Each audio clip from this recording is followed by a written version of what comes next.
The wind had a way of speaking across the Wyoming plains, low and hollow, as if it carried the voices of men long gone. Luke Carver had heard that sound for 10 years, ever since he put a shovel through the frozen earth and buried the only woman he ever loved. Since that day he'd kept to himself, his cabin standing lonely against the rolling sweep of sage and stone. The world beyond his fence line might as well have belonged to someone else. Each morning was the same. He rose before the sun, brewed black coffee that boiled bitter on the stove, and stepped outside to tend his cattle. The sky stretched wide, painted in gray and copper, while frost clung to the corral rails. Luke was a broad-shouldered man with a face marked by weather and solitude, hair streaked with iron, beard kept short out of habit rather than vanity. He seldom spoke, not even to the few ranch hands who once worked beside him, men who had long since drifted away. Now it was only Luke, his horse Buck, and the silence.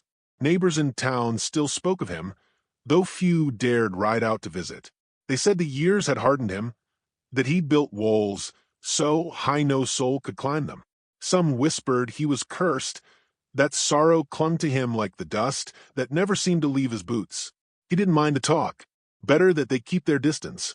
He knew the land could kill a man just as quick as bullets, and he had no desire to watch another person die within reach of his hands. That night in early spring, a storm came barreling over the horizon. The sky split open with white fire, and thunder rolled across the ridges like cannon fire. Luke sat by the hearth, with his rifle propped within easy reach. He never trusted storms. They brought more than rain. They carried outlaws on their dark backs, men who used the weather to hide their trails. Sometime after midnight, when the wind screamed through the shutters, he heard it, a pounding at the door. Not the slap of loose wood or a branch torn free, but the frantic hammering of fists. Luke rose, boots heavy on the planks, hand closing on the rifle. For a long moment he just listened. The storm howled, rain lashed the windows, but beneath it all came a voice, faint, breaking, "Help, please." Luke unbarred the door and pulled it open, the gale nearly ripping it from his grip. A figure stumbled inside, collapsed against his chest with the dead weight of someone who'd run too far, too fast. He caught her before she struck the floor. The sight stopped his breath. She was young, perhaps late 20s, her hair plastered dark against her cheeks, her dress white and torn, hem caked in mud. It was no ordinary dress. It was a wedding gown, though shredded by brambles and stained with blood at the knee. Her bare feet were cut raw, her lips blue with cold. Luke carried her to the chair by the fire, set her down gently. She clutched at his sleeve, eyes wide with terror. "They're coming," she whispered. "Don't let them find me." Her voice cracked on the last word. Luke knelt, steadying her with hands roughened by rope and reins. "Who's coming?" She shook her head, curls flying damp across her face. "Riders. Boone's men. I can't go back." Luke's brow tightened. Clayton Boone. The name carried weight in those parts, a rancher whose spread stretched across 3 counties, built on blood and fear. Boone was a man who took what he wanted, who bought sheriffs and buried his enemies in shallow graves. If his men were after this woman, then she was marked for chains or death. Luke studied her closer. Beneath the dirt and rain she had a fine-boned face, pale skin unused to the sun, though her eyes, gray as winter dawn, held a will that hadn't yet broken. He reached for a blanket, draped it across her shoulders. "You'll be safe here tonight," he said, though the words felt like a lie. She flinched at a crack of thunder outside. "You don't understand.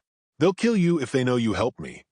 Luke almost smiled, though his mouth had forgotten the shape of it. "Let them try."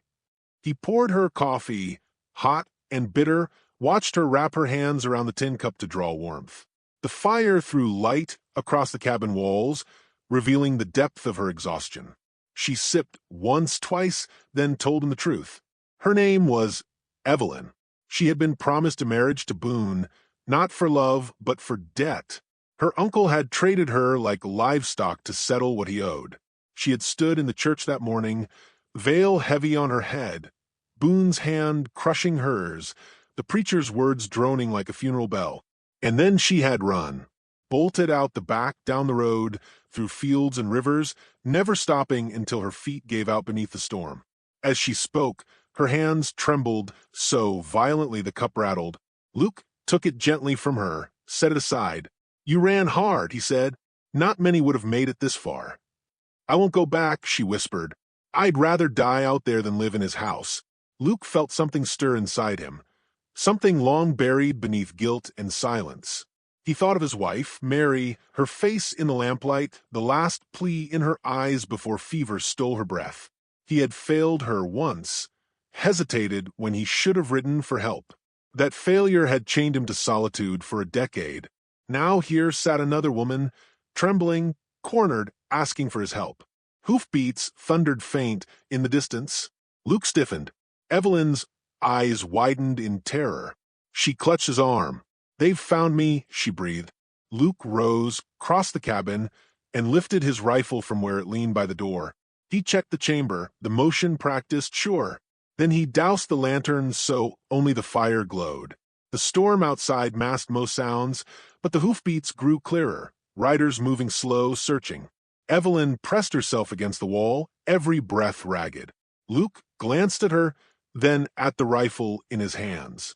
He knew what choice lay before him. If he turned her out now, they might spare his home. If he hid her, he invited Boone's wrath down upon his head. 10 years alone had taught him caution, but 10 years alone had also hollowed him near to death. The knocking came again, heavier this time. A voice outside, sharp and cruel. "We know she's in there, Carver. Hand her over, and no harm will come to you." Luke's finger brushed the trigger. He remembered Evelyn's words. "I'd rather die out there than live in his house." He looked back at her, saw the fear in her eyes, the silent plea. He spoke low, steady. "Stay behind me. Don't make a sound." The riders shifted outside, hooves striking mud, saddle, leather creaking. One laughed, a sound cold as iron. "You hear me, Carver? Boone always gets what's his. Don't make us burn you out." Luke braced, heart steady now, gaze fixed on the door. For the first time in 10 years, he felt alive, not with peace, but with purpose. He had failed to save one woman. He would not fail again. The fire spat sparks. Evelyn's hand gripped the back of the chair so tightly her knuckles turned white. The storm raged harder, as if the heavens themselves held their breath. Luke raised the rifle, the barrel glinting in firelight. He had built walls high enough to keep out grief, high enough to keep out love, high enough to keep out every soul in the world. Tonight, he wondered if those walls were strong enough to keep death itself away. The men outside shifted restlessly in their saddles, their voices low and sharp against the pounding rain. The storm made shadows of them, black figures against a curtain of lightning. Luke Carver pressed his back to the door, rifle raised, every sense sharp as a whetted blade. 10 years of solitude had not dulled his instincts. He knew the cadence of men who came to kill. Evelyn stood in the far corner, blanket clutched tight, her eyes wide and fixed on him. She was trembling, but she made no sound. That courage struck him harder than the thunder rolling overhead.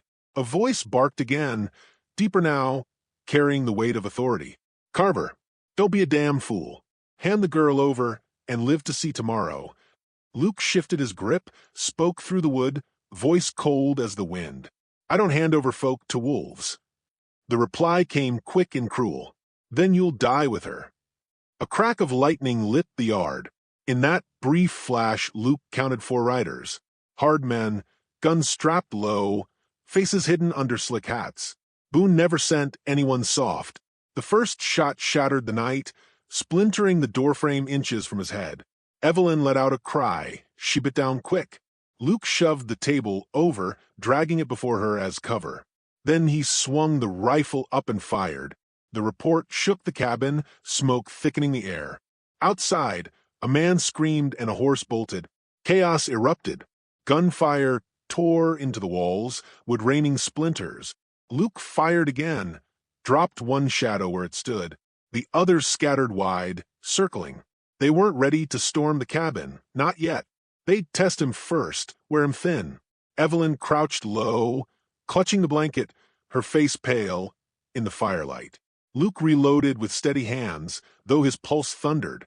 10 years since he'd pointed a rifle at another man, yet the motions came back sure as breathing. "Stay low," he told her, eyes never leaving the door. "I shouldn't have come here," she whispered. "I've brought death to your home. You came because you had to." He chambered another round. "That makes no shame in it." Another volley cracked against the cabin. A lamp shattered, plunging half the room into darkness. Evelyn pressed closer to the hearth's glow, her face etched with fear and guilt. Luke leaned against the wall, steady as stone, firing back in sharp bursts that drove the riders further from cover. Minutes dragged. Rain hammered the roof. Gunpowder stung the air, smoke curling in the firelight. Then silence. The riders had pulled back. Luke could feel it. The storm had not ended, only paused. He let out a long breath, set the rifle on the table, and knelt beside Evelyn. She was shivering hard, her hands raw and bleeding from her flight. He took them gently, wrapped strips of cloth torn from an old shirt. She met his eyes. "Why risk your life for me? You don't even know me." His jaw tightened. He thought of Mary, her hand slipping from his in the fevered dark, the weight of his failure crushing him ever since. "Because once," he said quietly, "I didn't ride fast enough. Didn't save the one who needed me. I've lived with that ghost every day since. I won't add yours to it." Evelyn's breath caught, but she said nothing. In her gaze, he saw something shift, not just gratitude, but recognition of the broken man behind his silence.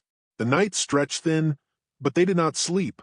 Luke sat guard while Evelyn drifted between waking and restless dreams. He heard every creak, every brush of rain, waiting for the storm to bring death back to his door. By dawn, the sky cleared to a brittle blue, and the yard lay quiet but scarred.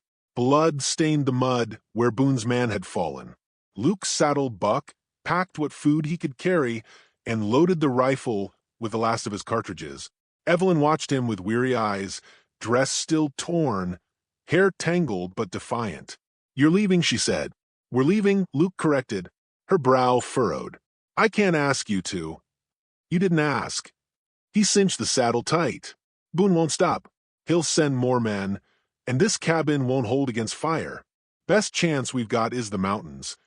She hesitated, then nodded, shoulders straightening as if she understood she'd stepped past the point of return.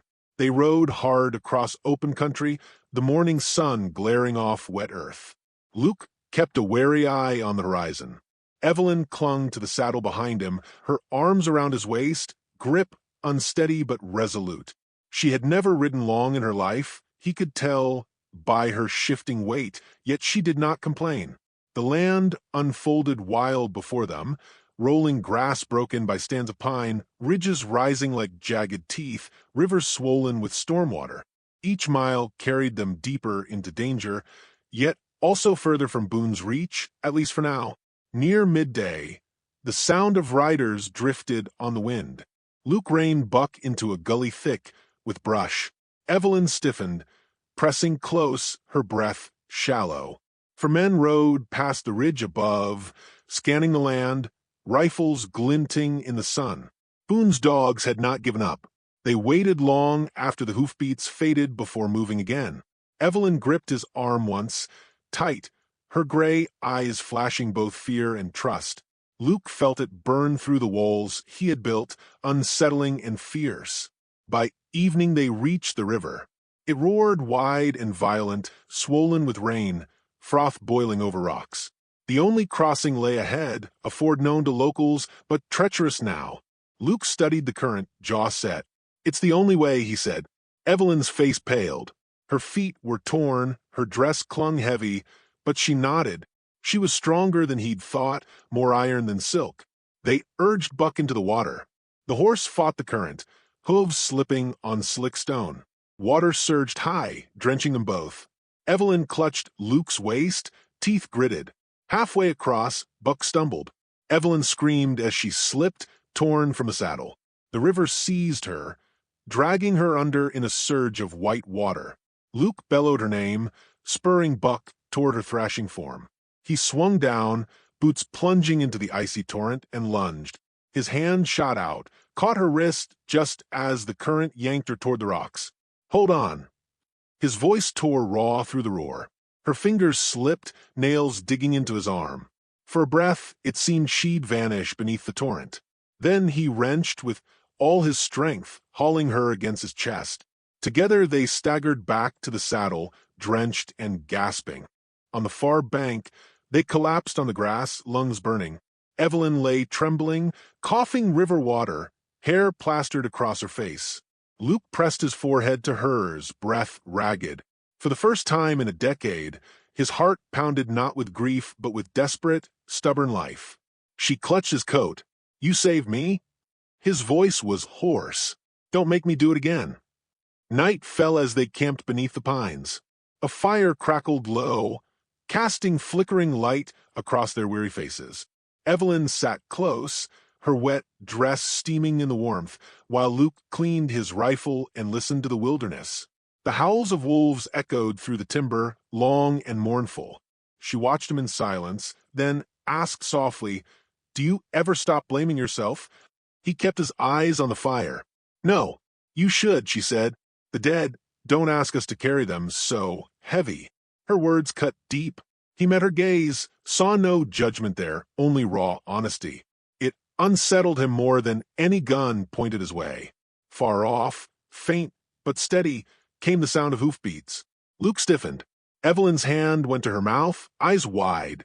The wolves had not been the only hunters in the dark. He doused the fire in a hiss of steam, drew her close into the shadows.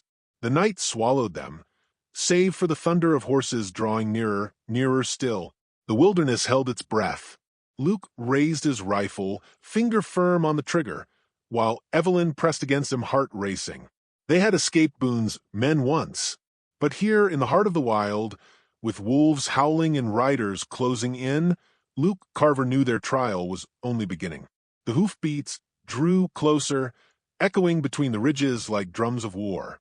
Luke Carver crouched low in the shadows, rifle steady, eyes narrowed to slits. Evelyn pressed close beside him, breath quick against the dark. The night air smelled of pine sap and damp earth, every sound sharp as glass. For riders past the tree-lean, lanterns swinging from saddles. The yellow light flashed across wet bark, across gunmetal gleam. Boone's men, their laughter cracked like whips, cruel and careless, as they scoured the woods. Luke tightened his grip on the rifle, but he did not fire.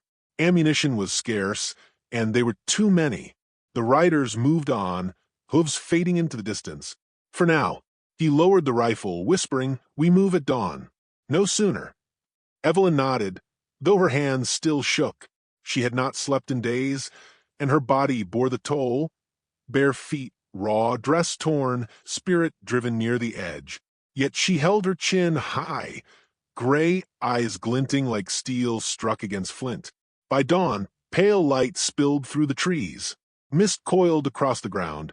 Luke led Buck along a narrow deer trail, Evelyn walking beside him now, silent but resolute. Each step was watched, each sound weighed. Boone's men were still behind them, wolves at their heels. By mid-morning they reached a narrow pass where granite cliffs rose sheer on either side. Luke's gut clenched. A choke point, the perfect place for an ambush. He raised a hand to halt Evelyn, scanning the ridge. Too late. Gunfire erupted from above. Rocks splintered. Dust rained. Luke dragged Evelyn behind a fallen log, bullets whining overhead. Buck reared, screaming, bolting into the trees. The riders poured fire down from a ridge. Luke returned shots, sharp and measured. One man toppled from his perch, body crashing through brush, but the others held firm. "We're trapped." Evelyn gasped. "Not yet." Luke growled, eyes fixed on the slope. He fired again, forcing the shooters to duck, then seized Evelyn's wrist. "Come on." They sprinted along the pass, bullets chasing their heels, dust choking the air. Evelyn stumbled, but Luke hauled her up, never breaking stride. At the far end of the pass they dove into a thicket, hearts hammering, lungs burning. They did not stop until the world fell silent, but for their own ragged breath. Evelyn collapsed against a tree. Face pale, streaked with sweat and soot. Luke crouched beside her, hand on her shoulder. "You fired back at them," she said, suddenly, voice trembling. He frowned. "Had no choice." "No, I mean, you didn't hesitate. You fought like," she trailed off, eyes searching his face, "like a man who wants to live again." Luke said nothing. His silence was answer enough. That night, by a small fire hidden in a rock hollow, Evelyn stared into flames. Her hands shook as she turned Luke's pistol over in her lap, studying its weight. "I've never held one before," she admitted. "Best you learn," Luke replied. "Out here, steel keeps you breathing." Her gaze lifted, fierce and uncertain. "Could you show me?" He studied her a long moment, then nodded. He guided her hands, showing her how to hold steady, how to line sight with breath. When she fired at a knot in the tree, the shot rang wide, ears ringing in the night. She flinched, tears stinging her eyes. "I can't," she whispered. "You can," Luke said, firm but not unkind. "Fear's just the first step." She tried again. The shot struck closer. Her lips trembled, but her chin lifted. For the first time, Luke saw not just the runaway bride, but the spark of someone ready to fight for her own life. They slept little. The wolves howled again, distant and haunting. Evelyn leaned against Luke's shoulder, and for a moment, the emptiness he had carried for 10 years eased. She fit there, as though she had always been meant to. At dawn, the air broke with the thunder of hooves. Boone himself had come. Luke's blood chilled at the sight. A dozen riders sweeping across the canyon floor, Boone at their head. He was a tall man, broad, dressed in a black coat, his beard trimmed neat. His eyes glinted with cruelty sharpened by power. Beside him, his men carried rifles, shotguns, pistols gleaming. A hunting party come to finish the chase. Luke pulled Evelyn into cover, but Boone's voice carried strong, echoing off stone. "Carver, you've something that belongs to me.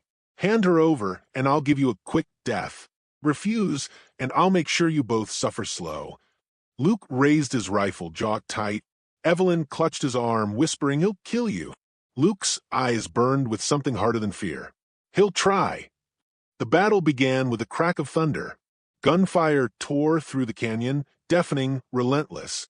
Luke fired with deadly precision, every shot cutting down a man. Evelyn crouched behind the rocks, hands pressed to her ears until a rider broke through the flank and charged.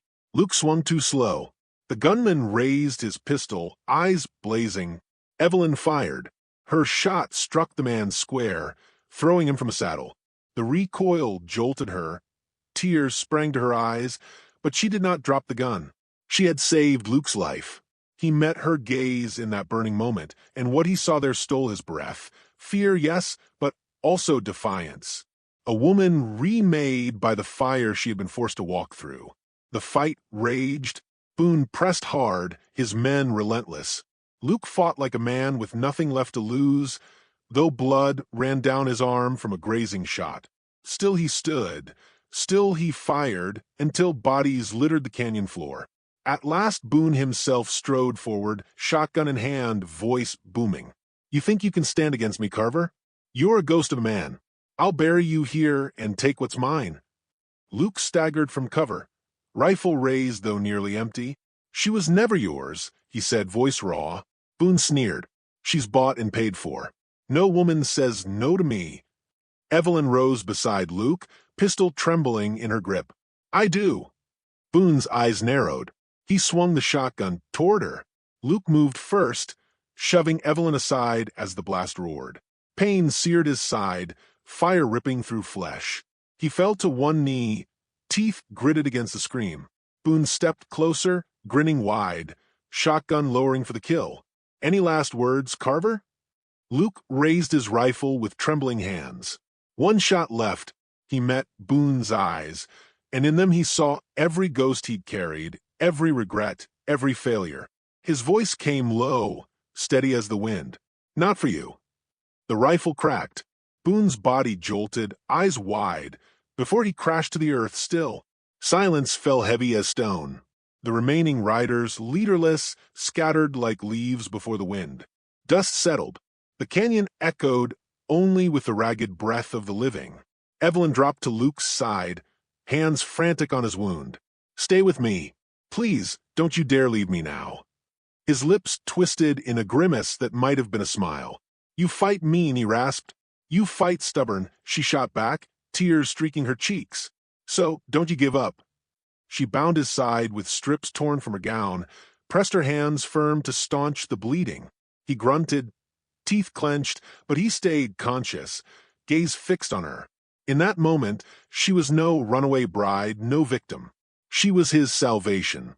Together they staggered from the canyon, leaving Boone's corpse to the buzzards. The sun hung high, burning away the mist, casting light over land that had nearly become their grave. Days later, they returned to the ranch. The cabin still stood, scarred by bullet holes, but it no longer felt empty. Evelyn moved through its rooms, humming softly, her laughter breaking the silence that had haunted the place for a decade. Luke sat on the porch, bandaged, weary but alive, watching her plant wildflowers by the steps. She knelt in the dirt, hands stained, hair loose in the breeze. Life where once there had been only dust. He breathed deep, the air carrying the scent of sage and earth, and for the first time in 10 years, it did not taste of regret. Evelyn rose, brushed soil from her dress, and came to stand beside him. "What now?" she asked. Luke looked at her, at the fire still burning in her eyes. "Now," he said, "slowly we live." The horizon stretched wide before them, open and uncertain, but no longer empty. He had built walls to keep out the world, but she had walked through the storm and broken them down. And in their ruins, something stronger had taken root.